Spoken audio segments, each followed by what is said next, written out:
So let's get into the recipe. Today we're talking about a Mexican casserole. Oh, this one is so good. So what we've done is it's actually a layered dish, a layered casserole. And it's very simple. So cook some rice, some brown rice or wild rice, and you layer that on the bottom of your dish.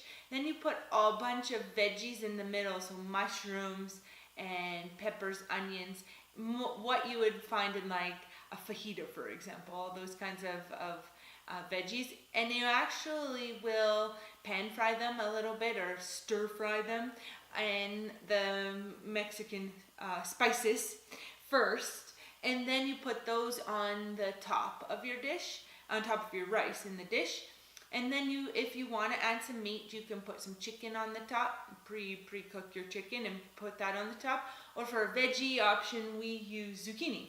So we put zucchini on the top, and then you sprinkle a little bit of white cheese on top.